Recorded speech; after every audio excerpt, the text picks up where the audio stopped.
मत बंधन अनेक बार, सर्ब कला समरथ,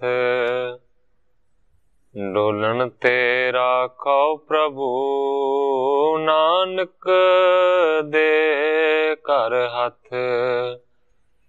ज्ञान अंजन गुर दिया, अज्ञान अंधेर विनाश, हर कृपा ते संत भेटिया, नानक मन परगास। याही कुल ते प्रगट होए, ताही कुल को नाम, पुन द्वादश गुरिंद को मेरी है प्रणाम। परम सत्कारयोग सतगुरु जी दे पावन पवित्र दरबार विच बैठी हुई साध संगत जियो, अपनियां मन बिरतियां नूं एकागर करन दे लई, रसना नूं पवित्र करन लई एक वारी सारे ही रल के आखिए, धन श्री सतगुरु जगजीत सिंह सच्चे पातशाह। सतगुरु नानक देव सच्चे पातशाह जी दा पावन पवित्र इतिहास साहब जी लड़ीबद्ध श्रवण कर रहे सी। इतिहास इत्थों तक पहुंचा है कि सतगुरु नानक देव सच्चे पातशाह जी एक पखंडी पंडित नूं मिले ने।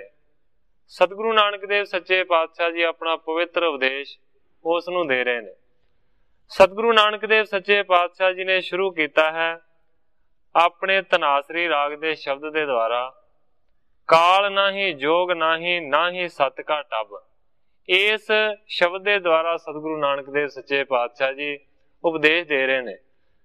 हुण देंदियां देंदियां उपदेश सतगुरु नानक देव सच्चे पातशाह जी ने यह वचन किया है कि जिहड़ी तू ठगी करदा है, ये जिहड़े पखंड करदा है, ये अखीर दे विच तेरे गल पैणगे और अंत दे वेले ये ठगी तेनू बड़ा दुख देगी। कल इत्थों तक कथा पहुंची सी, अज इत्थों अगे मैं प्रारंभ करदा।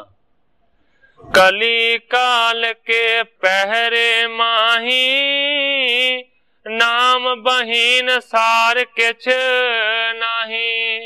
सतगुरु नानक देव सच्चे पातशाह जी उस पंडित नूं सिक्ख्या देंदे ने कि इस कलयुग दे समय दे विच होर कोई भी सार चीज नहीं है, एक नाम ही जिहड़ा है ना वो सार चीज है। जिस तरह के गुरु जी ने आख्या सी, कल मैं राम नाम सार। इस कलयुग दे विच परमेश्वर सच्चे दा नाम जिहड़ा है ना वही सार है, वही सारियां तो श्रेष्ठ है। तट तीरथ देवाले देवा, एक नाम बिन बिरथी सेवा।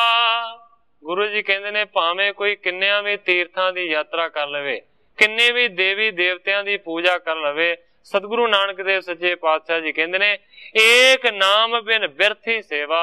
एक नाम जपण तो बगैर सारे दे सारे जिहड़े कर्म कांड ने ना वो बेअसर हो जाते ने, वो असफल हो जाते ने जेकर नाल मनुख नाम नहीं जपदा। अब के समय मुकत जे चाहे, नाम वडाई को अब गाहे। गुरु जी कहते ने इस समय दे विच जेड़ा भी मनुख ये चाह करता है कि मैनू मोक्ष की प्राप्ति होवे, उस मनुख नूं चाहिदा है कि वह नाम की वडियाई दे नाल ही अपने मन नूं जोड़े और नाम ही जपे। दम्बै की पूजा सब तजिए, हवै नेह कपट नाम को भजिए। सतगुरु नानक देव सच्चे पातशाह जी ने वचन किया, हे पंडित जेड़ी तू पखंड की पूजा करदा है उस पूजा नूं करना छड़ दे ते कपट तो रहत होके नाम नू भज, नाम नू जप। लेव लावो निस दिन सिरी नामू, जे दिज तू कर है अस कामू। गुरु जी कहते ने रात ते दिन सच्चा जरा नाम है उस दे नाल ही अपनी लिव नू जोड़, उस दे नाल ही अपनी सुरती नू ला। जे दिज तू कर है अस कामू।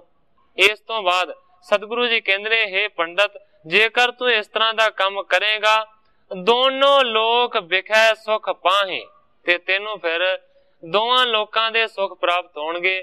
ਇਸ ਲੋਕ ਦੇ ਵਿੱਚ ਵੀ ਸੁਖੀ ਰਹੇਗਾ ਔਰ ਪਰਲੋਕ ਦੇ ਵਿੱਚ ਵੀ ਸੁਖੀ ਰਹੇਗਾ, ਕਿਉਂਕਿ ਗੁਰਬਾਣੀ ਦੇ ਵਿੱਚ ਵਾਕ ਆਉਂਦਾ ਹੈ, ਲੋਕ ਸੁਖੀ ਪਰ ਲੋਕ ਸੁਹੇਲੇ। ਇਸ ਮਹਾਵਾਕ ਦੇ ਅਨੁਸਾਰ ਤੇਰੀ ਅਵਸਥਾ ਬਣੇਗੀ। ਕਹਿੰਦੇ ਨੇ ਰਿੱਧ ਸਿੱਧ ਆਵੇਂ ਕਰ ਮਾਹੀ। ਇਸ ਤੋਂ ਇਲਾਵਾ ਜਿਹੜੀਆਂ ਰਿੱਧੀਆਂ ਸਿੱਧੀਆਂ ਬੜੀਆਂ ਔਖੀਆਂ ਮਿਲਦੀਆਂ ਨੇ, ਬੜੀ ਸਾਧਨਾ ਕਰਨ ਦੇ ਨਾਲ ਮਿਲਦੀਆਂ ਨੇ, ਉਹ ਸਹਿਜ ਦੇ ਨਾਲ ਹੀ ਤੇਰੇ ਅਧਿਕਾਰ ਦੇ ਵਿੱਚ ਆ ਜਾਣਗੀਆਂ। ਹਾਥ ਬੰਦ ਕੈ ਪੁਨ ਦਿਜ ਪਾਖਾ, ਕਹੋ ਸੰਤ ਕਿਨਿਆ ਧਨ ਰਾਖਾ।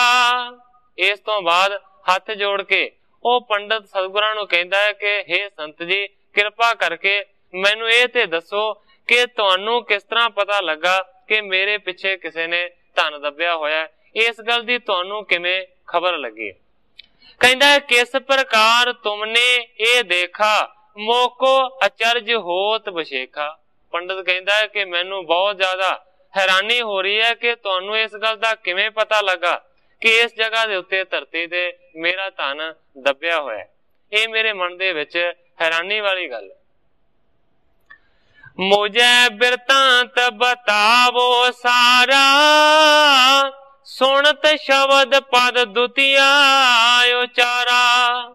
ਪੰਡਤ ਕਹਿੰਦਾ ਹੈ ਕਿ ਕਿਰਪਾ ਕਰਕੇ ਸਾਰਾ ਬਿਰਤਾਂਤ ਮੈਨੂੰ ਸੁਣਾਓ, ਕਿਉਂਕਿ ਕੱਲ ਦੀ ਕਥਾ ਦੇ ਵਿੱਚ ਆਇਆ ਸੀ ਕਿ ਸਤਿਗੁਰੂ ਨਾਨਕ ਦੇਵ ਸੱਚੇ ਪਾਤਸ਼ਾਹ ਜੀ ਨੇ ਪੰਡਤ ਨੂੰ ਆਖਿਆ ਕਿ ਤੂੰ ਤੇ ਇਹ ਗੱਲ ਕਰਦਾ ਸੈਂ ਕਿ ਮੈਨੂੰ ਤਿੰਨਾਂ ਲੋਕਾਂ ਦੀ ਸੋਝੀ ਹੈ, ਪਰ ਤੈਨੂੰ ਇੰਨੀ ਗੱਲ ਵੀ ਨਹੀਂ ਪਤਾ ਕਿ ਤੇਰੇ ਮਗਰ ਆਸਣ ਦੇ ਹੀ ਧਨ ਦੱਬਿਆ ਹੋਇਆ। ਉਸ ਜਗ੍ਹਾ ਤੋਂ ਪੰਡਤ ਨੇ ਧਨ ਨੂੰ ਕੱਢਿਆ ਸੀ ਤੇ ਹੁਣ ਉਹ ਗੱਲ ਕਰਦਾ ਹੈ ਪੰਡਤ ਕਿ ਤੁਹਾਨੂੰ ਕਿਵੇਂ ਪਤਾ ਲੱਗਾ ਕਿ ਇੱਥੇ ਧਨ ਦੱਬਿਆ ਹੋਇਆ। ਸਤਿਗੁਰੂ ਨਾਨਕ ਦੇਵ ਸੱਚੇ ਪਾਤਸ਼ਾਹ ਜੀ ਨੇ ਉਸ ਵੇਲੇ ਫਿਰ ਇਸੇ ਹੀ ਸ਼ਬਦ ਦਾ ਜਿਹੜਾ ਦੂਸਰਾ ਪਦ ਸੀ ਨਾ ਉਹ ਉਚਾਰਿਆ, ਕਿਉਂਕਿ ਸ਼ਬਦ ਗੁਰਬਾਣੀ ਦਾ ਚੱਲ ਰਿਹਾ ਹੈ ਧਨਾਸਰੀ ਰਾਗ ਦਾ। ਜਿਹੜਾ ਸ਼ਬਦ ਇੱਥੋਂ ਸ਼ੁਰੂ ਹੁੰਦਾ ਹੈ, ਕਾਲ ਨਾਹੀ ਜੋਗ ਨਾਹੀ ਸਤ ਕਾ ਟੱਬ। ਜਿਹੜੀਆਂ ਅਗਲੀਆਂ ਸਤਰਾਂ ਨੇ ਉਹਨਾਂ ਦੇ ਨਾਲ ਸਤਿਗੁਰੂ ਨਾਨਕ ਦੇਵ ਸੱਚੇ ਪਾਤਸ਼ਾਹ ਜੀ ਨੇ ਪੰਡਤ ਦੇ ਸਵਾਲ ਦਾ ਜਵਾਬ ਦਿੱਤਾ। ਆਂਟ ਸੇਤੀ ਨਾਕ ਪਕੜ ਹੈ, ਸੂਝ ਤੇ ਤਿੰਨ ਲੋ।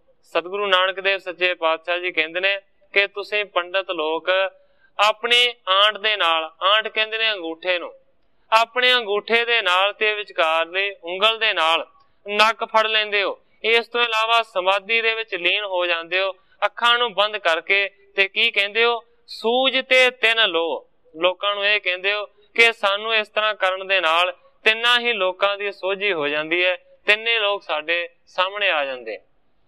ਮਗਰ ਪਾਛੈ ਕਛ ਨਾ ਸੂਝੈ, ਇਹ ਪਦਮ ਆਲੋ। ਸਤਿਗੁਰੂ ਸੱਚੇ ਪਾਤਸ਼ਾਹ ਜੀ ਕਹਿੰਦੇ ਨੇ ਇਹ ਸਾਰੀ ਗੱਲ ਤੁਸੀਂ ਪਖੰਡ ਦੀ ਕਰਦੇ ਹੋ, ਗੱਲ ਤੇ ਕਰਦੇ ਹੋ ਤਿੰਨਾਂ ਲੋਕਾਂ ਦੀ ਸੋਝੀ ਦੀ, ਪਰ ਕਹਿੰਦੇ ਨੇ ਕਿ ਤੁਹਾਨੂੰ ਇਸ ਗੱਲ ਦਾ ਵੀ ਪਤਾ ਨਹੀਂ ਹੁੰਦਾ ਕਿ ਤੁਹਾਡੀ ਪਿੱਠ ਪਿੱਛੇ ਕੀ ਹੋ ਰਿਹਾ।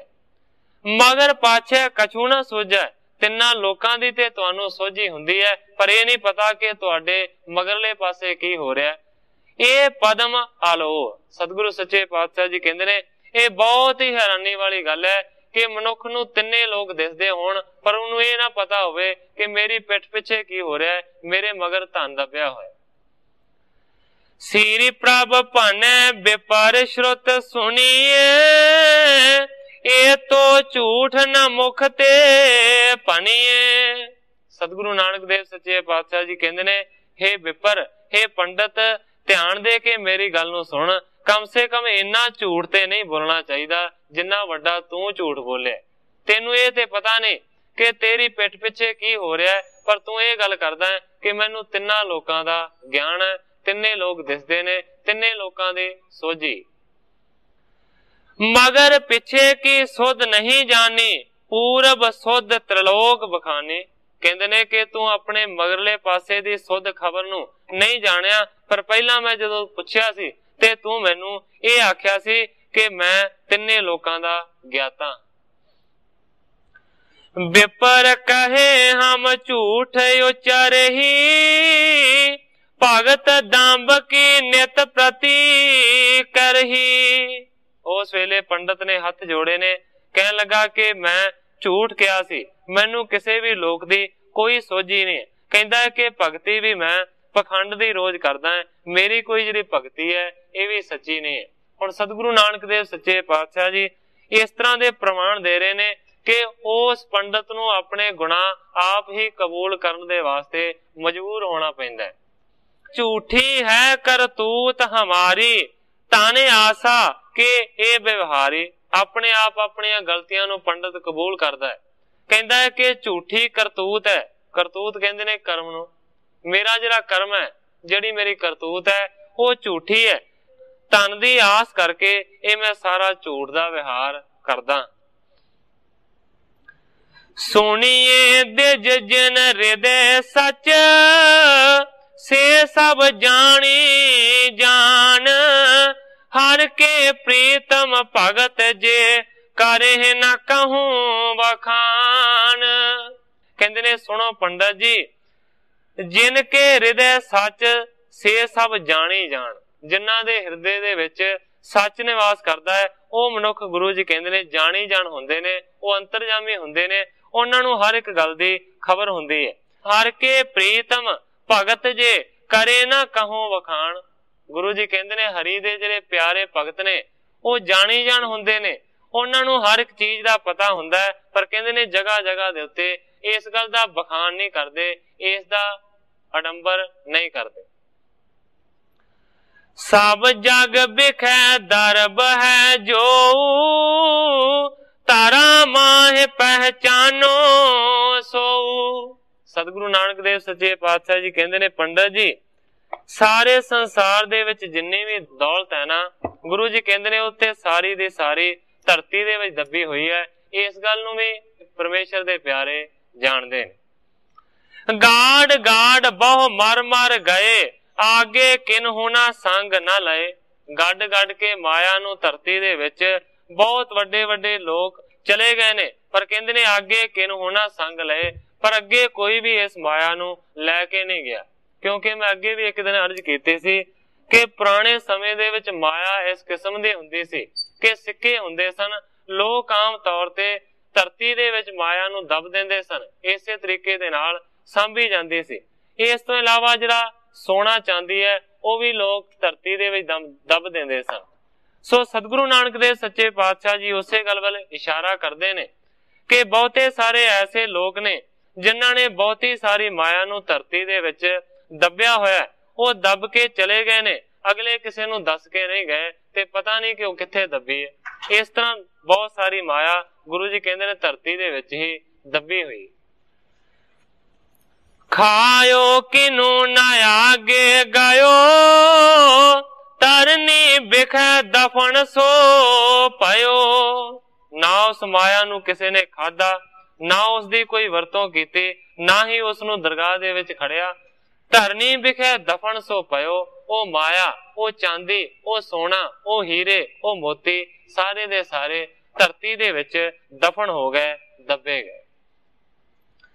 ਖਾਇਓ ਅੰਨ ਪੀਓ ਮੁਖ ਪਾਣੀ ਚੀਰ ਹੰਡਾਏ ਆਉਦ ਬਿਹਾਨੀ। ਹੁਣ ਸਤਿਗੁਰੂ ਨਾਨਕ ਦੇਵ ਸੱਚੇ ਪਾਤਸ਼ਾਹ ਜੀ ਕਹਿੰਦੇ ਨੇ ਮਨੁੱਖ ਦਾ ਇੱਕ ਅਣਜਾਣ ਪੁਣਾ ਹੈ, ਅਣਜਾਣ ਪੁਣੇ ਦੇ ਨਾਲ ਉਹ ਸੋਨੇ ਤੇ ਚਾਂਦੀ ਨੂੰ ਇਕੱਠਾ ਕਰਦਾ ਹੈ। ਸਤਿਗੁਰੂ ਨਾਨਕ ਦੇਵ ਸੱਚੇ ਪਾਤਸ਼ਾਹ ਜੀ ਕਹਿੰਦੇ ਨੇ ਖਾਇਓ ਅੰਨ। ਮਨੁੱਖ ਕੀ ਕਰਦਾ ਹੈ? ਸਾਰੀ ਉਮਰ ਅੰਨ ਨੂੰ ਖਾਂਦਾ ਹੈ, ਪੀਏ ਮੁਖ ਪਾਣੀ, ਇਸ ਤੋਂ ਇਲਾਵਾ ਪੀਣ ਵਾਲੇ ਪਾਣੀ ਨੂੰ ਪੀਂਦਾ ਹੈ, ਚੀਰ ਹੰਡਾਵੇ ਔਦ ਬਿਹਾਨੀ, ਇਸ ਤੋਂ ਇਲਾਵਾ ਕੱਪੜਿਆਂ ਨੂੰ ਹੰਡਾਉਂਦਾ ਹੈ। ਇਸੇ ਤਰ੍ਹਾਂ ਉਹਦੀ ਸਾਰੀ ਜ਼ਿੰਦਗੀ ਬਤੀਤ ਹੋ ਜਾਂਦੀ। ਸੋਨਾ ਖਾਏ ਨਾ ਚਾਂਦੀ ਖਾਈ ਧਰਨੀ ਦਫਨ ਕੀਏ ਤਜ ਜਾਈ। ਪਰ ਮਨੁੱਖ ਕੀ ਕਰਦਾ ਹੈ? ਸਾਰੀ ਉਮਰ ਸੋਨੇ ਤੇ ਚਾਂਦੀ ਨੂੰ ਇਕੱਠਾ ਕਰਦਾ ਰਹਿੰਦਾ ਹੈ, ਧਰਤੀ ਦੇ ਵਿੱਚ ਦਬਾ ਦਿੰਦਾ ਹੈ, ਆਖਰਕਾਰ ਛੱਡ ਕੇ ਚਲਿਆ ਜਾਂਦਾ ਹੈ। ਉਹ ਸੋਨੇ ਦੀ ਵਰਤੋਂ ਨਹੀਂ ਕਰ ਸਕਦਾ, ਉਹ ਚਾਂਦੀ ਦੀ ਵਰਤੋਂ ਨਹੀਂ ਕਰ ਸਕਦਾ, ਕਿਉਂਕਿ ਗੁਰੂ ਜੀ ਕਹਿੰਦੇ ਨੇ ਅੰਨ ਖਾਧਾ ਜਾ ਸਕਦਾ ਹੈ, ਪਾਣੀ ਪੀਤਾ ਜਾ ਸਕਦਾ ਹੈ, ਔਰ ਸੋਨਾ ਤੇ ਚਾਂਦੀ ਤੇ ਖਾਧੇ ਨਹੀਂ ਜਾ ਸਕਦੇ, ਇਹਨਾਂ ਨੂੰ ਕੋਈ ਖਾ ਤੇ ਨਹੀਂ ਸਕਦਾ। ਇਸੇ ਪ੍ਰਥਾਏ ਮੈਨੂੰ ਇੱਕ ਕਥਾ ਯਾਦ ਆਈ ਹੈ। ਛੋਟੇ ਸਮੇਂ ਸਕੂਲ ਦੇ ਵਿੱਚ ਜਦੋਂ ਪੜ੍ਹਿਆ ਕਰਦੇ ਸੀ, ਉਹਦੇ ਵਿੱਚ ਇੱਕ ਪਾਠ ਸੀ ਇਸ ਪ੍ਰਥਾਏ। ਉਹ ਪਾਠ ਇਸ ਤਰ੍ਹਾਂ ਸੀ ਕਿ ਕੋਈ ਬਹੁਤ ਵੱਡਾ ਰਾਜਾ ਸੀ। ਉਹ ਰਾਜਾ ਧਰਮ ਦਾ ਨਿਆਂ ਤੇ ਬਹੁਤ ਕਰਦਾ ਸੀ, ਬੜਾ ਵਧੀਆ ਉਸਨੇ ਆਪਣੀ ਪ੍ਰਜਾ ਨੂੰ ਖੁਸ਼ ਰੱਖਿਆ ਹੋਇਆ ਸੀ। पर उसका ਜਿਹੜਾ ਲਾਲਚ ਸੀ ਨਾ ਉਹ ਬੜਾ ਵੱਧ ਸੀ। ਆਮ ਤੌਰ ਦੇ ਉੱਤੇ ਕਿਸੇ ਮਨੁੱਖ ਨੂੰ ਕਿਸੇ ਚੀਜ਼ ਦੇ ਨਾਲ ਬਹੁਤਾ ਜ਼ਿਆਦਾ ਲਗਾਵ ਹੁੰਦਾ ਹੈ। ਕਿਸੇ ਨੂੰ ਸ਼ੌਕ ਹੁੰਦਾ ਹੈ ਘੋੜੇ ਰੱਖਣ ਦਾ, ਕਿਸੇ ਨੂੰ ਘੋੜੇ ਰੱਖਣ ਦਾ ਸ਼ੌਕ ਨਹੀਂ ਹੁੰਦਾ। ਕਈ ਆਪਣੇ ਘਰਾਂ ਦੇ ਵਿੱਚ ਕੁੱਤੇ ਪਾਲਦੇ ਨੇ, ਕਈ ਕੁੱਤਿਆਂ ਤੋਂ ਨਫ਼ਰਤ ਕਰਦੇ ਨੇ। ਆਪਣਾ ਉਹਦਾ ਇਸ ਤਰ੍ਹਾਂ ਦਾ ਸ਼ੌਕ ਸੀ ਕਿ ਉਹਨੂੰ ਇਹ ਬੜਾ ਸ਼ੌਕ ਸੀ ਕਿ ਮੇਰੇ ਮਹਿਲ ਦੇ ਵਿੱਚ ਜਿਹੜੀ ਵੀ ਚੀਜ਼ ਹੋਵੇ ਉਹ ਸੋਨੇ ਦੀ ਹੋਵੇ। ਇਹ ਉਹਨੂੰ ਬੜਾ ਸ਼ੌਕ ਸੀ। ਮੇਰੇ ਜਿਹੜੇ ਚੁਰਸਤੇ ਨੇ ਰਾਜਧਾਨੀ ਦੇ, ਉਹ ਚੁਰਸਤਿਆਂ ਦੇ ਵਿੱਚ ਵੀ ਸੋਨਾ ਲੱਗਾ ਹੋਵੇ, ਮੇਰਾ ਸਾਰਾ ਰਾਜ ਮਹਿਲ ਸੋਨੇ ਦਾ ਬਣਿਆ ਹੋਵੇ, ਮਹਿਲ ਦੇ ਵਿੱਚ ਜਿੰਨੀਆਂ ਵੀ ਚੀਜ਼ਾਂ ਹੋਣ ਉਹ ਸਾਰੇ ਦੀਆਂ ਸਾਰੀਆਂ ਸੋਨੇ ਦੀਆਂ ਹੋਣ। ਇਸ ਕਰਕੇ ਸੋਨੇ ਦੇ ਨਾਲ ਉਹਦਾ ਬੜਾ ਲਗਾਵ ਸੀ। ਉਹ ਚਾਹੁੰਦਾ ਸੀ ਕਿ ਦੁਨੀਆ ਭਰ ਦਾ ਸੋਨਾ ਸਿਰਫ ਮੇਰੇ ਕੋਲ ਹੋਵੇ। ਇਹ ਉਹਦੇ ਮਨ ਦੇ ਵਿੱਚ ਚਾਹ ਬੜੀ ਸੀ। ਆਖਿਰਕਾਰ ਸਮਾਂ ਗੁਜ਼ਰਦਾ ਗਿਆ। ਇੱਕ ਦਿਨ ਨਦੀ ਦੇ ਕਿਨਾਰੇ ਦੇ ਉੱਤੇ ਸੈਰ ਕਰਦਾ ਰਾਜਾ ਜਾ ਰਿਹਾ ਸੀ।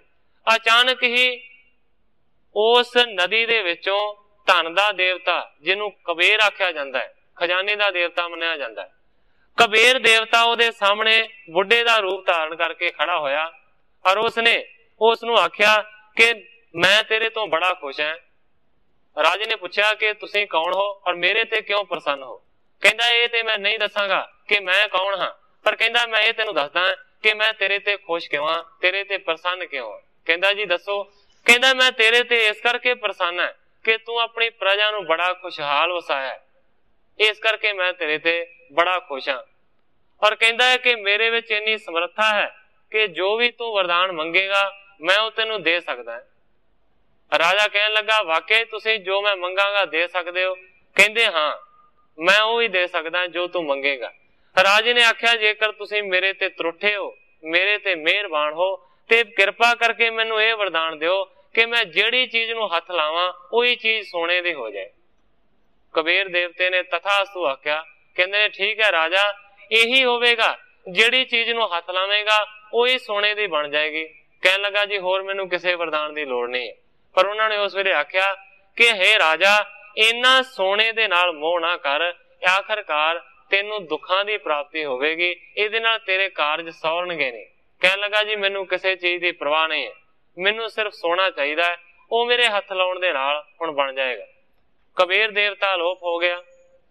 ਆਪਣੇ ਘਰ ਆਇਆ, ਰਾਜ ਮਹਿਲਾਂ ਦੇ ਵਿੱਚ ਆਇਆ, ਸੋਚਣ ਲੱਗਾ ਕਿ ਮੈਂ ਕਿਸੇ ਚੀਜ਼ ਨੂੰ ਹੱਥ ਲਾ ਕੇ ਪਰਖ ਕਰਾਂ ਕਿ ਵਾਕਈ ਵਰਦਾਨ ਸੱਚਾ ਹੈ। ਉਸਨੇ ਸੇਬ ਨੂੰ ਹੱਥ ਲਾਇਆ, ਸੋਨੇ ਦਾ ਬਣ ਗਿਆ। ਹੋਰ ਲਾਗੇ ਚਮਚੇ ਨੂੰ ਹੱਥ ਲਾਇਆ, ਉਹ ਵੀ ਸੋਨੇ ਦਾ ਬਣ ਗਿਆ। ਕਹਿਣ ਤੋਂ ਭਾਵ ਹੈ ਜਿਹੜੀ ਚੀਜ਼ ਨੂੰ ਹੱਥ ਲਾਉਂਦਾ ਗਿਆ ਸੋਨੇ ਦੀ ਬਣਦੀ ਗਈ। ਕੁਰਸੀ ਨੂੰ ਹੱਥ ਲਾਇਆ ਉਹ ਵੀ ਸੋਨੇ ਦੀ, ਜੇਕਰ ਮੇਜ਼ ਦੇ ਉੱਤੇ ਪਈ ਚੀਜ਼ ਨੂੰ ਹੱਥ ਲਾਇਆ ਉਹ ਵੀ ਸੋਨੇ ਦੀ। ਰਾਜਾ ਬਹੁਤ ਖੁਸ਼ ਹੈ ਕਿ ਸਾਰਾ ਕੁਝ ਹੁਣ ਸੋਨੇ ਦਾ ਬਣ ਜਾਏਗਾ। ਮੇਰੀ ਸੋਨੇ ਦੀ ਜਿਹੜੀ ਤ੍ਰਿਸ਼ਨਾ ਹੈ ਨਾ ਉਹ ਖਤਮ ਹੋ ਜਾਏਗੀ। ਮੈਂ ਆਪਣੇ ਸਾਰੇ ਰਾਜ ਭਾਗ ਨੂੰ ਸੋਨੇ ਦੇ ਵਿੱਚ ਲੱਥਪੱਥ ਕਰ ਦਿਆਂਗਾ। ਆਖਰਕਾਰ ਕੀ ਹੋਇਆ, ਸਮਾਂ ਗੁਜ਼ਰਦਾ ਗਿਆ। ਜਦੋਂ ਸ਼ਾਮਾਂ ਹੋਈਆਂ, ਭੁੱਖ ਲੱਗੀ, ਰਸੋਈਏ ਨੂੰ ਆਖਿਆ ਜਾ ਵਧੀਆ ਵਧੀਆ ਪਕਵਾਨ ਮੇਰੇ ਵਾਸਤੇ ਤਿਆਰ ਕਰਕੇ ਟੇਬਲ ਤੇ ਟਿਕਾ ਦੇ। ਰਸੋਈਏ ਨੇ ਹੁਕਮ ਮੰਨਿਆ। ਤਰ੍ਹਾਂ ਤਰ੍ਹਾਂ ਦੀਆਂ ਚੀਜ਼ਾਂ ਰਾਜੇ ਦੇ ਅੱਗੇ ਖਾਣ ਦੇ ਵਾਸਤੇ ਥਾਲੀ ਦੇ ਵਿੱਚ ਰੱਖ ਕੇ ਪਰੋਸ ਦਿੱਤੀਆਂ। ਰਾਜਾ ਹੁਣ ਖਾਣਾ ਚਾਹੁੰਦਾ। ਜਦੋਂ ਹੀ ਉਸਨੇ ਰੋਟੀ ਨੂੰ ਹੱਥ ਲਾਇਆ, ਰੋਟੀ ਸੋਨੇ ਦੀ। ਜੇਕਰ ਸਬਜ਼ੀ ਨੂੰ ਖਾਣ ਲੱਗਾ, ਹੱਥ ਲਾਇਆ ਸੋਨੇ ਦੀ। ਜਿਹੜੀ ਵੀ ਚੀਜ਼ ਨੂੰ ਹੱਥ ਲਾਉਂਦਾ ਸੋਨੇ ਦੀ ਬਣਦੀ ਜਾਂਦੀ ਹੈ। ਹੁਣ ਦੱਸੋ ਸੋਨੇ ਦੀ ਰੋਟੀ ਨੂੰ ਕੋਈ ਕਿਵੇਂ ਖਾਏਗਾ? ਸੋਨੇ ਦੀ ਸਬਜ਼ੀ ਨੂੰ ਕਿਵੇਂ ਖਾਏਗਾ? ਜੇ ਕੋਈ ਫਰੂਟ ਖਾਂਦਾ ਹੈ ਉਹ ਵੀ ਸੋਨੇ ਦਾ ਬਣ ਜਾਂਦਾ ਹੈ। ਆਖਰਕਾਰ ਬਹੁਤ ਜ਼ਿਆਦਾ ਤੰਗ ਆ ਗਿਆ, ਬਹੁਤ ਵਿਰਲਾਪ ਕਰਦਾ ਮੈਂ ਬਹੁਤ ਵੱਡੀ ਗਲਤੀ ਕੀਤੀ, ਮੈਨੂੰ ਇਸ ਤਰ੍ਹਾਂ ਨਹੀਂ ਸੀ ਕਰਨਾ ਚਾਹੀਦਾ। ਉਹਦੀ ਇੱਕ ਪੁੱਤਰੀ ਸੀ, ਛੋਟੀ ਉਮਰ ਦੀ ਸੀ। ਉਹ ਦੌੜਦੀ ਹੋਈ ਆਪਣੇ ਪਿਤਾ ਦੇ ਕੋਲ ਪਹੁੰਚੀ ਹੈ। ਉਹਨੂੰ ਬੜਾ ਕਹਿੰਦਾ ਰਿਹਾ ਮੇਰੇ ਲਾਗੇ ਨਾ, ਮੇਰੇ ਲਾਗੇ ਨਾ, ਕਿਉਂਕਿ ਪਤਾ ਸੀ ਜੇ ਮੇਰੇ ਨਾਲ ਟੱਚ ਕਰ ਦਿੱਤਾ, ਜੇ ਮੈਨੂੰ ਛੋਹ ਗਈ, ਇਹ ਮੂਰਤੀ ਬਣ ਜਾਏਗੀ ਸੋਨੇ ਦੀ। ਪਰ ਪੁੱਤਰੀ ਨੂੰ ਇਸ ਗੱਲ ਦਾ ਨਹੀਂ ਸੀ ਪਤਾ ਕਿ ਮੇਰਾ ਪਿਤਾ ਅੱਜ ਕੁਝ ਹੋਰ ਬਣ ਗਿਆ। ਉਹ ਦੌੜਦੀ ਹੋਈ ਆਏ, ਉਹਨੇ ਆਣ ਕੇ ਗਲਵਕੜੀ ਪਾਉਣੀ ਚਾਹੀ। ਜਦੋਂ ਹੀ ਰਾਜੇ ਦੇ ਨਾਲ ਸਪਰਸ਼ ਹੋਇਆ, ਉਹ ਸੋਨੇ ਦੀ ਮੂਰਤੀ ਬਣ ਗਈ। ਬੜਾ ਰੋਂਦਾ ਹੈ ਕਿਉਂਕਿ ਬਹੁਤ ਜ਼ਿਆਦਾ ਪਿਆਰ ਕਰਦਾ ਸੀ, ਕਿਉਂਕਿ ਆਮ ਤੌਰ ਦੇ ਉੱਤੇ ਧੀਆਂ ਪੁੱਤਰਾਂ ਦੇ ਨਾਲ ਹਰ ਇੱਕ ਮਨੁੱਖ ਦਾ ਪ੍ਰੇਮ ਹੁੰਦਾ ਹੈ। ਬੜਾ ਪਿਆਰ ਕਰਦਾ ਸੀ, ਇਕਲੌਤੀ ਉਸਦੀ ਪੁੱਤਰੀ ਸੀ। ਰੋਣ ਲੱਗਾ, ਵਿਰਲਾਪ ਕਰਨ ਲੱਗਾ, ਮੈਂ ਕੀ ਕਰ ਬੈਠਾ। ਉਸੇ ਵੇਲੇ ਕਬੀਰ ਦੇਵਤਾ ਪ੍ਰਗਟ ਹੋਇਆ ਔਰ ਉਸਨੇ ਆਖਿਆ ਹੈ ਰਾਜਾ, ਮੈਂ ਤੈਨੂੰ ਆਖਿਆ ਸੀ ਕਿ ਤੇਰੇ ਵਾਸਤੇ ਦੁੱਖਾਂ ਦਾ ਕਾਰਨ ਬਣੇਗਾ, ਇਹ ਵਰਦਾਨ ਨਾ ਮੰਗ।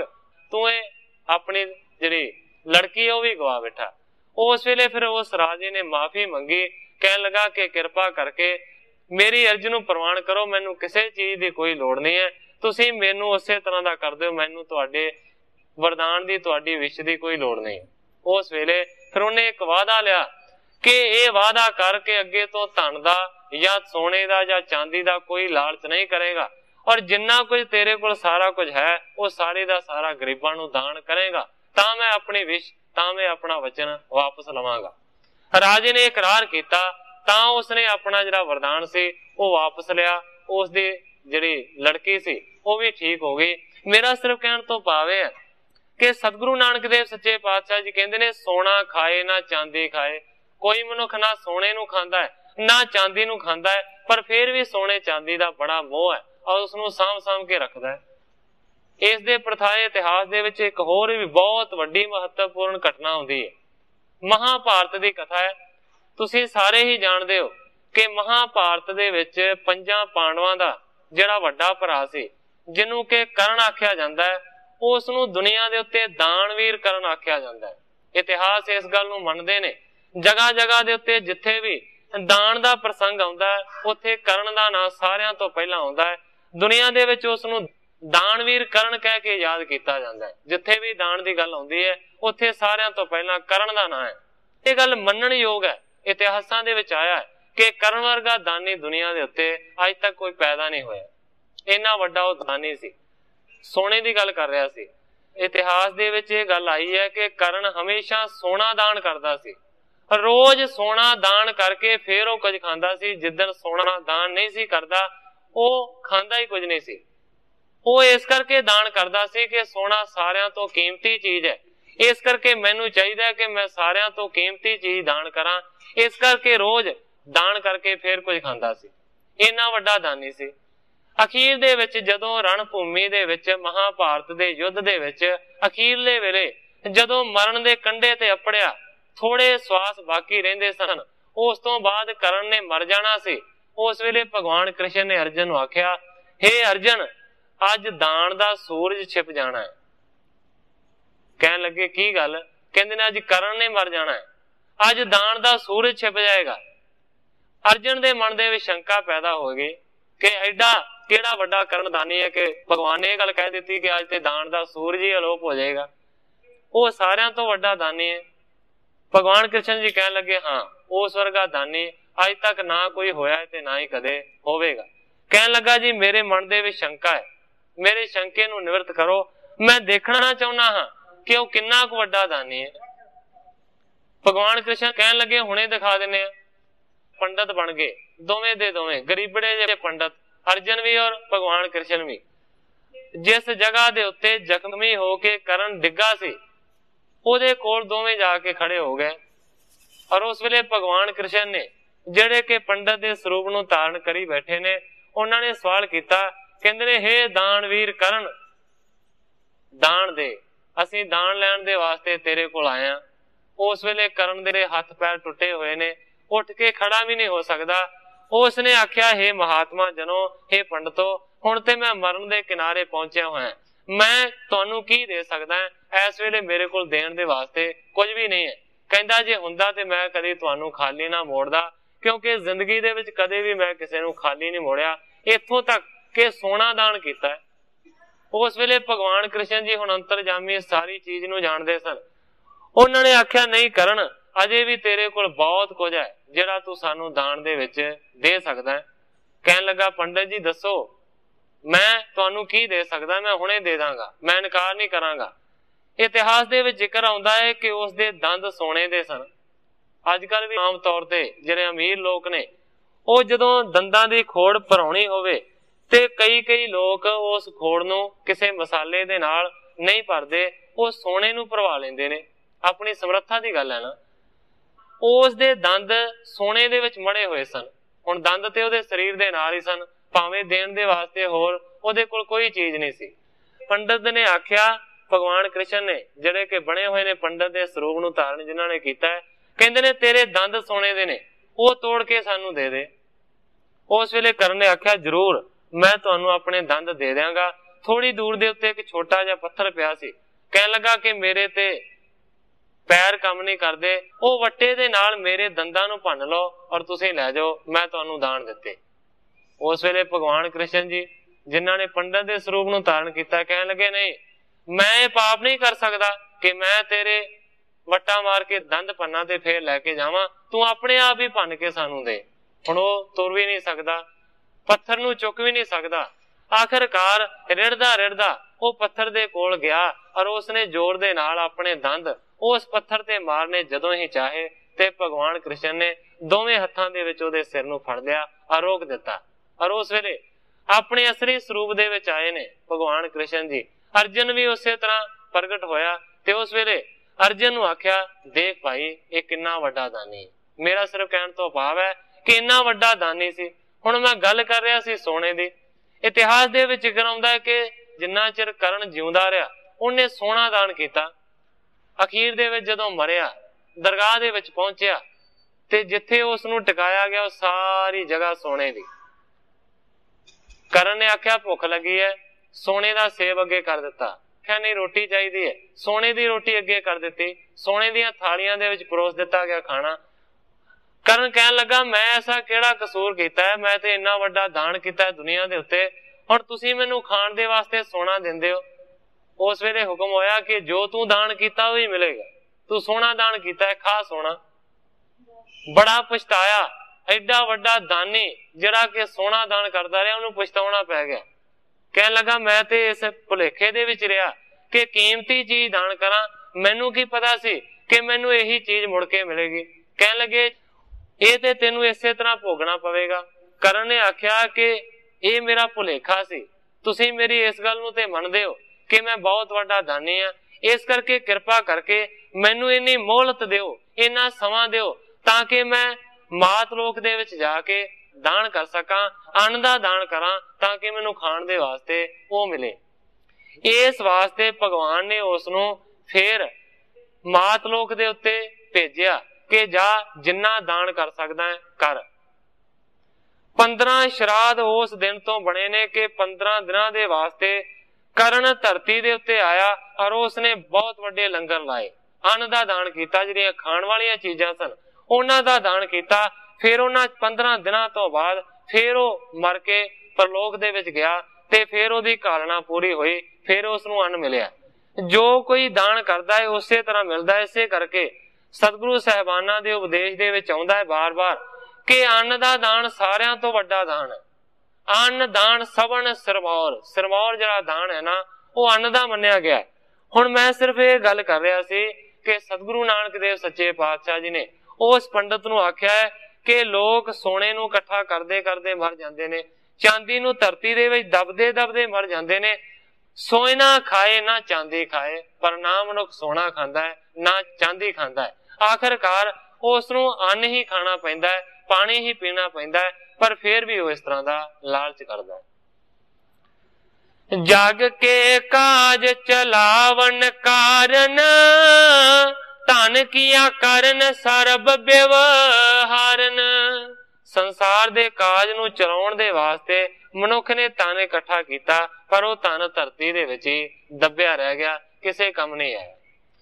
संत भगत जो और सचियारू गोपत प्रगट से जानन हारू। हुण सतगुरु नानक देव सच्चे पातशाह जी कहंदे ने हे पंडित जी, जेड़े संत ने जां जेड़े भगत ने जिन्हां दा हिरदा सच्चा है वो गुप्त चीज नूं भी जानन वाले ने, प्रगट चीज नूं ते हर कोई आदमी देख लैंदा है।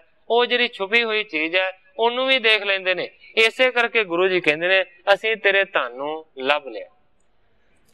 किते असंख पदम धन जो सब तरनी में गाड्यो सो। असंखां दी गिनती दे विच, पदमां दी गिनती दे विच इन्ना धन है जिहड़ा कि धरती दे विच गड्ढिया होया है, जिहड़ा अजे तक किसे नूं लभ्या ही नहीं। जान संत राम के प्यारे जिह निज हृदय समाई तारे। पर गुरु जी कहंदे ने इस गुज्जे राज नूं ओही मनुख जानदे ने जिहड़े कि राम दे परमेश्वर दे प्यारे ने।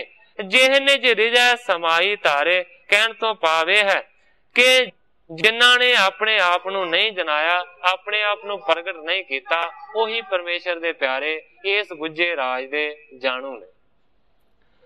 विपर कहे जे ते नारे हैं सबे प्रीत कर धन को लह। उस वेले पंडित ने आख्या, हे गुरु जी, जिन्ने भी दुनिया दे उत्ते मनुख ने सारे दे सारे धन दे नाल पैसिਆਂ ਦੇ ਨਾਲ प्रीत करते ने और पैसिਆਂ ਨੂੰ इकट्ठा करना ही चाहते ने। नहीं जाने परमेश्वर को लोभ मोह में फस गए सो। ਜਿਹੜੇ ਲੋਭ ਦੇ ਵਿੱਚ और पैसे ਦੇ मोह ਦੇ ਵਿੱਚ फस गए ने, ਕਹਿੰਦਾ ਹੈ पंडित कि ਉਹ नहीं ਜਾਣਦੇ परमेश्वर कौन ਹੁੰਦਾ है, ਉਹ इस गल तो बिल्कुल अनजान ने।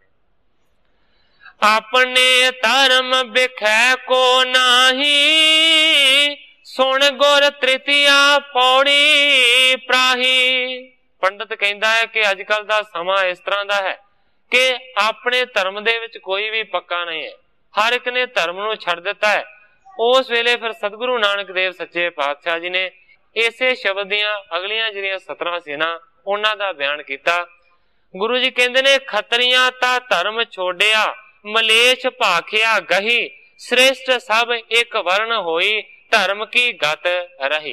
सतगुरु नानक देव सच्चे पातशाह जी दियां इन्हां तुकां दा यह भाव है कि जिहड़े खतरी लोक ने उन्हां ने भी अपने धर्म नूं छड्ड दिता है। और मलेच्छां दी जिहड़ी भाखिया है ना, भाखिया कहंदे ने बोली नूं, जिहड़ी मलेच्छां दी बोली है ना उस नूं पढ़ना शुरू कर दिता है। भाव यह है कि अपनी हिंद दी भाषा विच धर्म प्रधान है, वो पढ़ते नहीं, ते मलेश विदेशी राजे जो राज कर रहे हैं उन्हां दी भाषा पढ़ते हैं। उन्हां दी भाषा ने उन्हां नूं दूसरे दा राज माल खोना, लुटना, ऐशां ते पदार्थां दे भोग सिखाए हैं। दूसरियां दी बोली मात्र दे पढ़न तो या चंगे पुस्तक पढ़न तो मुराद इत्थे गुरु जी दी नहीं है। कहण तो भाव यह है कि सतगुरु नानक देव सच्चे पातशाह जी इन्हां तुकां दे विच गल नहीं कहंदे कि दूसरियां दी भाषा नहीं पढ़नी चाहिए। गल सामने आ गई है कि हिंदुस्तान दा राज है। हिंदुस्तान दा मतलब हुंदा है हिंद दा स्थान, हिंदुआं दी जगह। और इस जगह दे उत्ते तुसीं की देखदे हो, किताबां दे विच लिखण मात्र ये गल जरूर आउंदी है कि हिंदुस्तान दी इंडिया दी जिहड़ी राष्ट्र भाषा है वो है हिंदी। पर दसो हिंदी कित्थे बोली जाती है? किसी स्कूल दे विच चले जाओ, किसी कॉलेज दे विच चले जाओ, किसी यूनीवर्सिटी दे विच चले जाओ, दसो हिंदी कित्थे बोली जाती है? किते नौकरी लैण दे वास्ते चले जाओ, सारियां तो पहला सवाल ये खड़ा हुंदा है, अंग्रेजी आउंदी है? की तुसीं अंग्रेजी पढ़ सकदे हो? की अंग्रेजी बोल सकदे हो? की अंग्रेजी लिख सकदे हो? दसो हुण हिंदुस्तान की करेगा? राष्ट्र भाषा हिंदी विचारी की करेगी जदों प्रधान ही अंग्रेजी हो गई है। इसे करके आम विद्वान सज्जन कह देंदे ने कि अंग्रेजां ने हिंदुस्तान नूं आजाद ते जरूर कर दिता, अंग्रेज ते इस नूं छड्ड के चले गए, पर अंग्रेजियत नहीं गई। वाकई गल ठीक है, अंग्रेजियत नहीं गई। अंग्रेजियत इत्थे बरकरार है, इत्थों तक कि वर्ल्ड दी दुनिया दी जिहड़ी इंटरनेशनल भाषा है वो मन्नी गई है। अंग्रेजी इंटरनेशनल भाषा मन्निया गया, इस नूं इन्ना मान है। हुण ये ना सोच लेना कि मैं अंग्रेजी का विरोध कर रहा कि अंग्रेजी पढ़नी नहीं चाहिए। साडा सारियां दा ये टीचा हुंदा है, असीं सारे चाहुंदे हां कि साडे जिहड़े बच्चे ने ना वो वध तों वध अंग्रेजी पढ़न, क्योंकि भविख इस तरह का आ रहा है, वर्तमान भी इस तरह का चल रहा है। अंग्रेजी तो बगैर गल ही कोई नहीं, हिंदी का कोई मुल ही नहीं, पंजाबी का कोई मुल ही नहीं रह गया। इस करके आने वाला समा जां जिहड़ा वर्तमान समा चल रहा है इहदे विच अंग्रेजी प्रधान है। इस करके सारियां दी ये कोशिश हुंदी है कि वध तों वध साडे बच्चों नूं अंग्रेजी आवे तां कि उन्हां दा भविख उजला होवे, वो अगे वध सकण, किते पिछे ना रह जाण। ये गल बहुत जरूरी है, अंग्रेजी जरूर पढ़नी चाहिए। मैं इस गल का विरोध नहीं कर रहा कि अंग्रेजी पढ़नी नहीं चाहिए। अंग्रेजी नूं छड्ड दोगे तो दुनिया दे विच वसना ही मुश्किल हो जाएगा। इस तरह का समा आ रहा है, तुहाडे बच्चों का भविख ही नहीं अंग्रेजी तो बगैर। पर मेरा सिर्फ कहण तो भाव है, तुसीं गुजराती पढ़ो, तुसीं अंग्रेजी पढ़ो, तेलुगु पढ़ो, मराठी पढ़ो, कन्नड़ पढ़ो, कोई भी भाषा पढ़ो, इहदे नाल कोई इतराज नहीं है। सारियां भाषा का ज्ञान हासिल करो। अंग्रेजी नूं पढ़ना बड़ा चंगा है, उहदे बारे जानना बड़ा चंगा है, पर अपनी मात भाषा हिंदी नूं ते पंजाबी नूं छड्ड के पढ़ना बहुत माड़ा है। जेकर असीं सिर्फ अंग्रेजी नूं पढ़ीए, अपनी मातृ भाषा पंजाबी नूं भुल जाइए, हिंदी नूं भुल जाइए, ये अंग्रेजी पढ़नी साकारत नहीं है, ये बिल्कुल बेकार है साडे वास्ते। पर जेकर तुसीं अपनी मात भाषा नूं जाणदे हो, पछाणदे हो, पंजाबी बोलदे हो, पंजाबी लिखना जाणदे हो, और समझना जानते हो ਤਾਂ ਤੁਹਾਡੀ अंग्रेजी पढ़ी भी सकारता है। अजकल इस चीज की बहुत वड्डी लोड़ है। ਜਿਹੜੇ अंग्रेजी स्कूल ਦੇ ਵਿੱਚ ਬੱਚੇ ਪੜ੍ਹਦੇ ਨੇ ਨਾ, ਉਹਨਾਂ ਨੂੰ ਪੰਜਾਬੀ ਦੀ ਗਿਣਤੀ ਤੱਕ ਨਹੀਂ ਆਉਂਦੇ। ਜੇ ਉਹਨਾਂ ਨੂੰ ਕਹਿ ਦਈਏ ਕਿ 65 ਕੀ ਹੁੰਦਾ ਹੈ ਤੇ ਉਹ ਕਹਿ ਨਹੀਂ ਸਕਦੇ, ਲਿਖਣਗੇ 65। ਉਹਨਾਂ ਨੂੰ ਪਤਾ ਹੀ ਨਹੀਂ 65 ਕੀ ਹੁੰਦਾ ਹੈ। 75 ਕਹਿ ਦਈਏ ਤਾਂ ਨਹੀਂ ਕਹਿ ਸਕਦੇ, ਉਹ ਕਹਿਣਗੇ 75। ਉਹਨਾਂ ਨੂੰ ਅੰਗਰੇਜ਼ੀ ਦੀ ਗਿਣਤੀ ਆਉਂਦੀ ਹੈ, ਪੰਜਾਬੀ ਦੀ ਗਿਣਤੀ ਨਹੀਂ ਆਉਂਦੀ। ਮੇਰੀ ਖੁਦ ਦੀ ਲੜਕੀ ਪੜ੍ਹਦੀ, ਉਹਨੂੰ ਨਹੀਂ ਪਤਾ ਇਹਨਾਂ ਚੀਜ਼ਾਂ ਦਾ, ਅੰਗਰੇਜ਼ੀ ਦੀ ਗਿਣਤੀ ਆਉਂਦੀ ਹੈ। ਹੁਣ ਦੱਸੋ ਅਸੀਂ ਕੀ ਕਰਾਂਗੇ। ਮੇਰਾ ਸਿਰਫ ਕਹਿਣ ਤੋਂ ਭਾਵ ਇਹ ਹੈ ਕਿ ਪੰਜਾਬੀ ਨੂੰ ਜਾਣ ਕੇ, ਆਪਣੀ ਮਾਤ ਭਾਸ਼ਾ ਨੂੰ ਜਾਣ ਕੇ ਹੋਰ ਪੜ੍ਹਨਾ ਦੂਸਰੀਆਂ ਭਾਸ਼ਾ ਨੂੰ ਕੋਈ ਮਾੜਾ ਨਹੀਂ ਹੈ, ਪਰ ਉਹਨਾਂ ਨੂੰ ਪੜ੍ਹ ਕੇ ਆਪਣੀ ਮਾਤ ਭਾਸ਼ਾ ਨੂੰ ਭੁਲਾ ਦੇਣਾ, ਇਸ ਤੋਂ ਵੱਡੀ ਹੋਰ ਕੋਈ ਦੁਖਦਾਈ ਗੱਲ ਹੀ ਨਹੀਂ। ਮੇਰਾ ਸਿਰਫ ਕਹਿਣ ਤੋਂ ਭਾਵ ਇਹ ਹੈ ਕਿ ਦੂਸਰਿਆਂ ਦੀ ਭਾਸ਼ਾ ਨੂੰ ਪੜ੍ਹਨਾ, ਦੂਸਰਿਆਂ ਦੇ ਧਰਮ ਨੂੰ ਜਾਣਨਾ ਬਹੁਤ ਅਤ ਜ਼ਰੂਰੀ ਹੈ। ਅੰਗਰੇਜ਼ੀ ਨੂੰ ਪੜ੍ਹੋਗੇ ਤਾਂ ਤੁਹਾਨੂੰ ਯਿਸੂ ਮਸੀਹ ਦੇ ਜੀਵਨ ਦੇ ਬਾਰੇ ਪਤਾ ਲੱਗੇਗਾ। ਅੰਗਰੇਜ਼ੀ ਦੇ ਵਿੱਚ ਬਾਈਬਲ ਲਿਖੀ ਹੋਈ ਹੈ, ਜੇ ਅੰਗਰੇਜ਼ੀ ਨਹੀਂ ਆਉਂਦੀ ਤੇ ਬਾਈਬਲ ਦਾ ਕਿਵੇਂ ਗਿਆਨ ਹੋਵੇਗਾ? ਕੀ ਪਤਾ ਲੱਗੇਗਾ ਈਸਾਈ ਧਰਮ ਕੀ ਹੈ? ਜ਼ਰੂਰ ਪੜ੍ਹੋ। ਅੰਗਰੇਜ਼ੀ ਨੂੰ ਪੜ੍ਹਨ ਦੇ ਨਾਲ ਗਿਆਨ ਹੋ ਸਕਦਾ ਹੈ ਅੰਗਰੇਜ਼ੀ ਦਾ। ਬਾਈਬਲ ਨੂੰ ਪੜ੍ਹ ਸਕਦੇ ਹਾਂ, ਕੀ ਲਿਖਿਆ ਹੋਇਆ ਈਸਾ ਮਸੀਹ ਦੇ ਬਾਰੇ ਉਹ ਪੜ੍ਹ ਸਕਦੇ ਹਾਂ, ਉਹਨਾਂ ਦੇ ਧਰਮ ਨੂੰ ਜਾਣ ਸਕਦੇ ਹਾਂ। ਇਸ ਤੋਂ ਇਲਾਵਾ ਜਿਹੜੀ ਚੀਜ਼ ਬਿਲਕੁਲ ਹੀ ਖਤਮ ਹੋ ਗਈ ਹੈ, ਉਰਦੂ ਨੂੰ ਅੱਜ ਕੱਲ ਕੋਈ ਨਹੀਂ ਪੜ੍ਹਦਾ, ਕੋਈ ਨਹੀਂ ਸੁਣਦਾ। ਤੇ ਉਰਦੂ ਦੇ ਵਿੱਚ ਲਿਖਿਆ ਹੋਇਆ ਹੈ ਕੁਰਾਨ ਸ਼ਰੀਫ।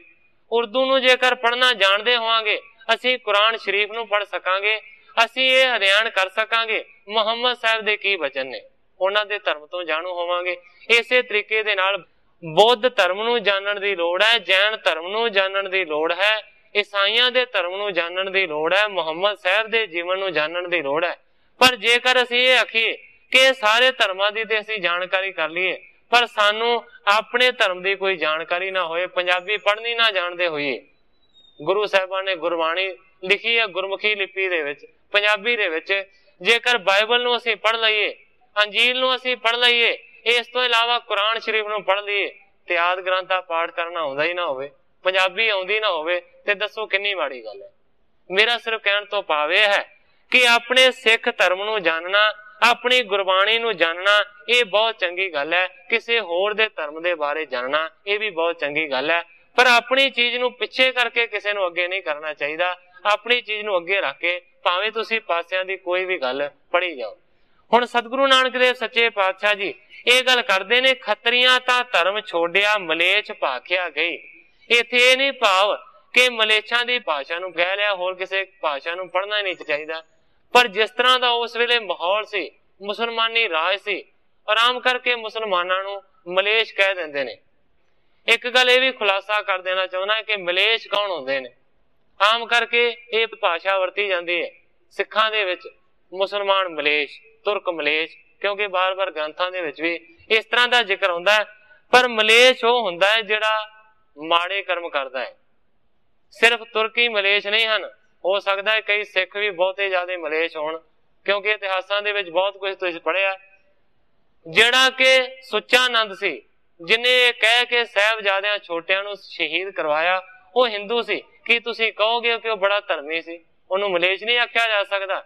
ਜਿਹਨੇ ਐਡਾ ਵੱਡਾ ਪਾਪ ਕੀਤਾ, ਗੁਰੂ ਸਾਹਿਬ ਦੇ ਸਾਹਿਬਜ਼ਾਦਿਆਂ ਨੂੰ ਸ਼ਹੀਦ ਕਰਾਉਣ ਦੇ ਵਾਸਤੇ ਉਕਸਾਇਆ ਵਜ਼ੀਰ ਖਾਨ ਨੂੰ, ਉਹ ਮਲੇਛ ਹੈ।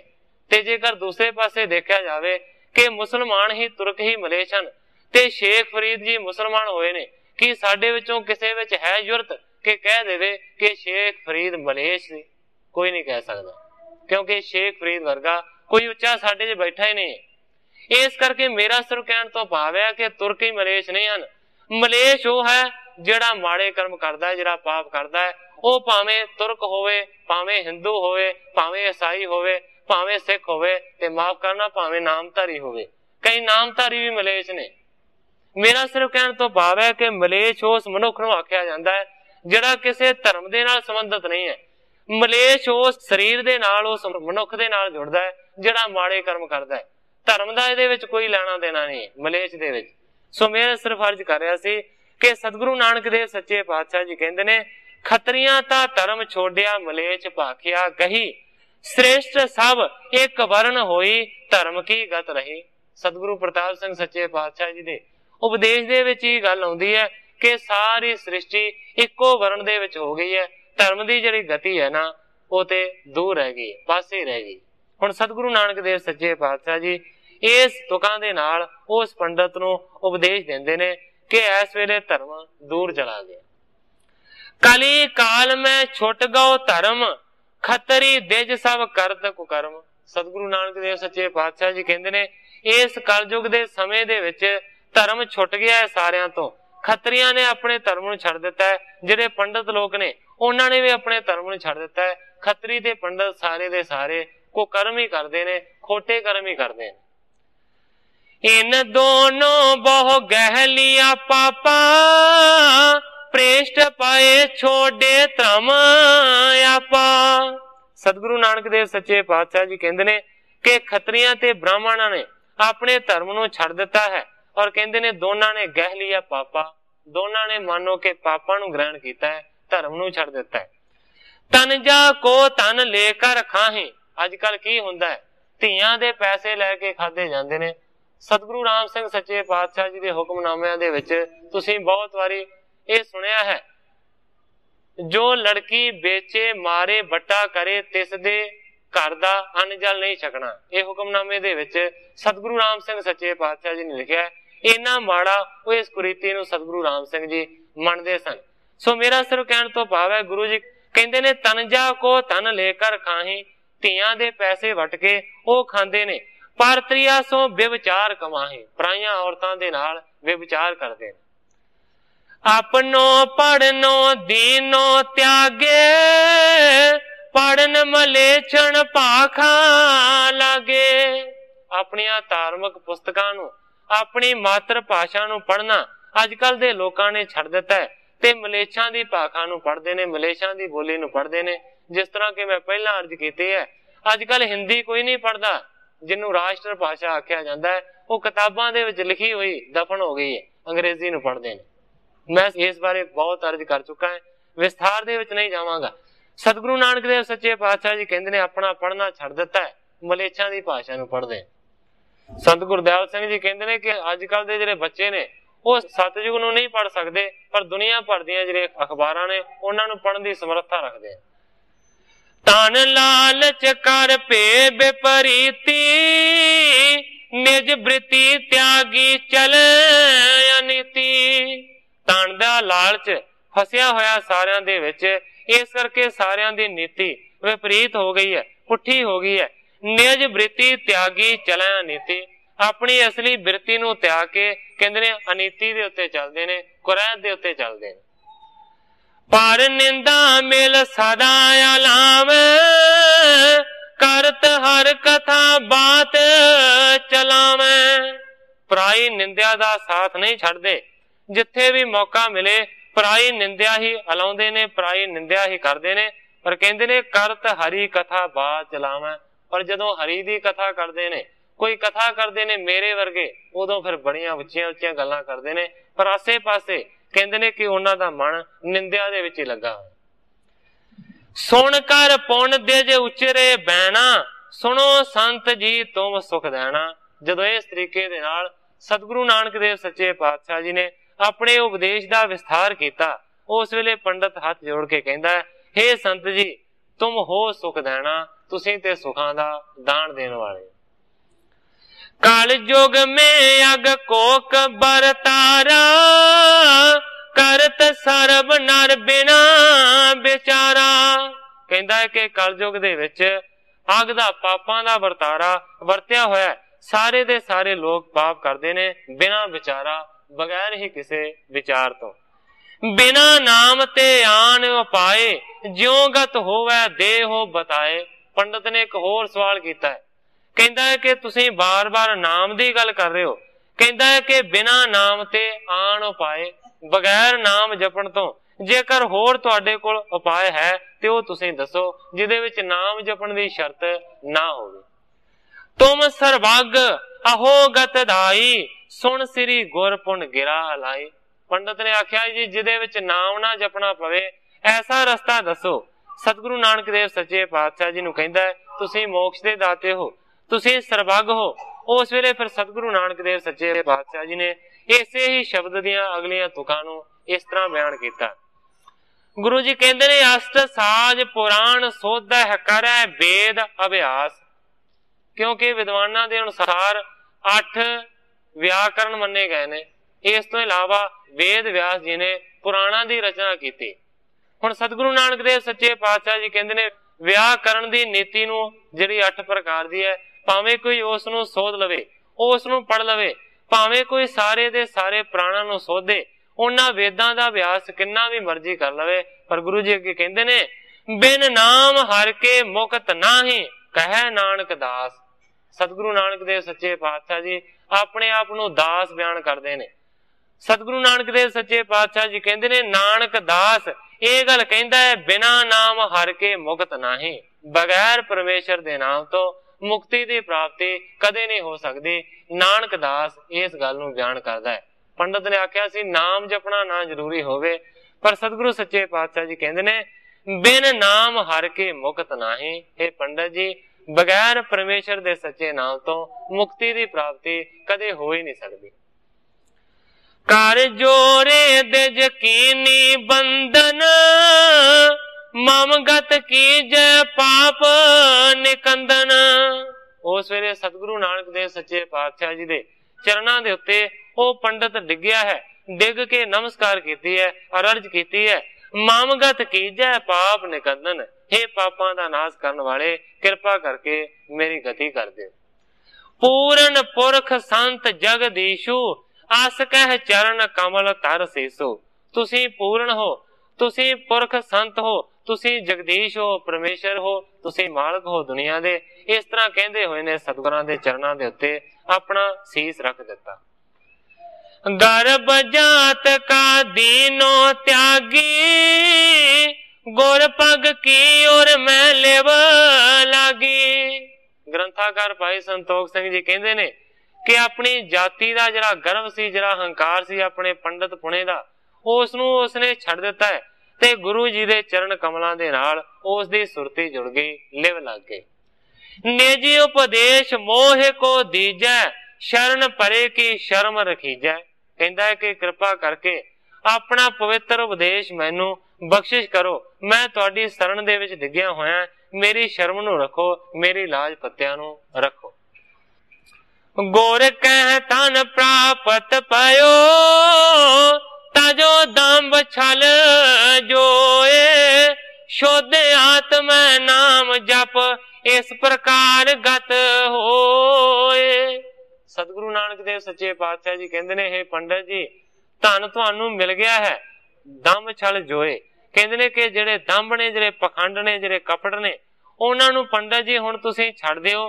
शुद्ध आत्मा नाम जप, अपनी आत्मा नू शुद्ध करके नाम दा जाप करो, इस प्रकार गत होए। इस तरह करन दे नाल तुहानू मोक्ष दी प्राप्ति होएगी। वाहिगुरु जप वरतो दरबा पर हर हृदय विकारन सरबा। सतगुरु नानक देव सच्चे पातशाह जी ने उपदेश दिता कि वाहिगुरु दे नाम दा जाप करके प्यासियां नू खर्चे, इन्हां नू वरत, पर हर हृदय विकारन सरबा, जिहड़े विकार ने सारे दे सारे उन्हां नू तू दूर कर दे। पाछल अग बख्शे तुझ ताई बहुर न कर सो अह दुख दाई। सतगुरु नानक देव सच्चे पातशाह जी कहंदे ने हे पंडित, जेड़े तू पहला गुनाह कर चुका है, जेड़े पाप कर चुका है, अज तो वो सारे दे सारे तेरे पिछले कीते हुए पाप माफ कर दिते गए ने।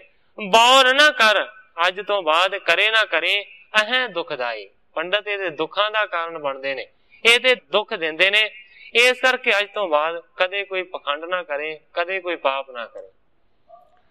साल गराम दीन पुन ताही इन पीछे वाक रचाही। जड़े साल ग्राम जिले ठाकर सतगुरु सच्चे पातशाह जी ने ओझल कर देते सन पंडित दी नजरां तो, वह भी सतगुरु नानक देव सच्चे पातशाह जी ने उसनू वापस कीते।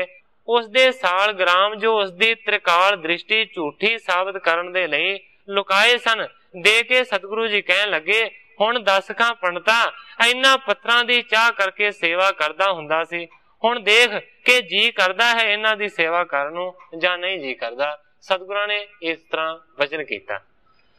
पायो सिख सतगुरु को दिजबर हरख्यो अदक शब्द बहु लिख कर। इस तो बाद ਪੰਡਤ ਸਤਿਗੁਰੂ ਨਾਨਕ ਦੇਵ ਸੱਚੇ ਪਾਤਸ਼ਾਹ ਜੀ ਦਾ ਸਿੱਖ ਬਣਿਆ।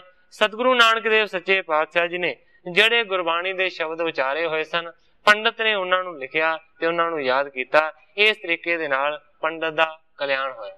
ਸਮੇਂ ਦੀ ਸਮਾਪਤੀ ਹੈ, ਸੋ ਅੱਜ ਮੈਂ ਇੰਨੀਆਂ ਹੀ ਅਰਜ਼ਾਂ ਕਰਦਾ ਹੋਇਆ ਇੱਥੇ ਹੀ ਕਥਾ ਨੂੰ ਵਿਸਰਾਮ ਦੇ ਕੇ ਸਾਰੀ ਸਾਧ ਸੰਗਤ ਤੋਂ ਖਿਮਾ ਦਾ ਜਾਚਕਾਂ।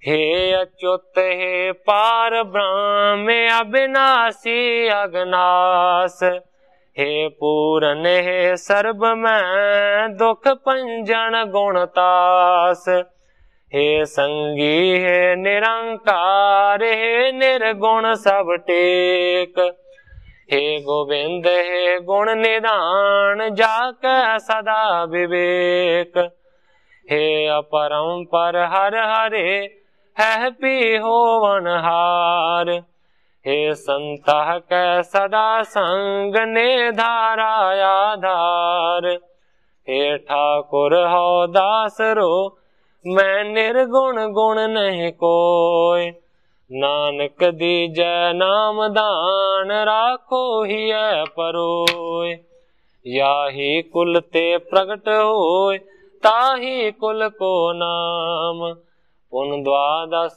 गुरिंद को मेरी है प्रणाम।